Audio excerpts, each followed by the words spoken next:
Good evening, everyone. Here's the PM update for April 12th. Approximately $700 million in U.S. security assistance is going to Ukraine. This brings the total to $3 billion since the start of the Biden administration, including nearly $2.5 billion since the war started. For context, Ukraine's 2020 defense budget was only $6 billion. Russia's was $62 billion. Russians are allegedly forcing businesses to give part of their income in exchange for work permits. Similar actions are taking place in other areas around Russia. This is exactly how the mob works. The mob is what the Russian military is.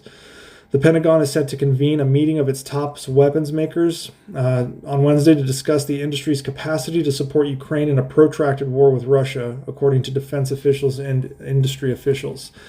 Biden has said that your family budget and your ability to fill up your tank, none of it should hinge on whether a dictator declares war and commits genocide a half a world away. Now, his staff has also kind of clarified that remark, saying that they're looking at the potential for genocide and they're awaiting more information on that before it's officially declared. The Biden administration is preparing to roll out a new program intended for Ukrainian refugees that would expedite the process for those trying to come to the United States, according to two administration officials. Ukrainian presidential advisors said Tuesday that negotiations with Russia are ongoing after Russian President Vladimir Putin said that talks with Ukraine had hit a dead end. The negotiations are extremely difficult. They're online and working in subgroups, but they are ongoing, said the Ukrainian advisor.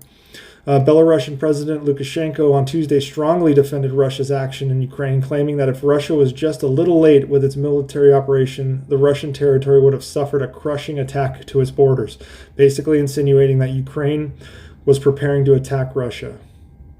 They weren't.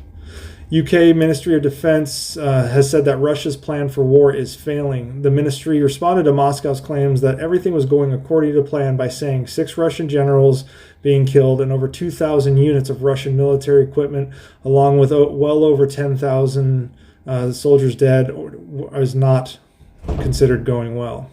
Russian forces have illegally deported 33,500 residents to Russia, Ukrainian residents to Russia and occupied territories. They are there are beginning to expedite adoptions of Ukrainian children in Russia. The Russians are trying to repair their age demographic problems with kidnapping.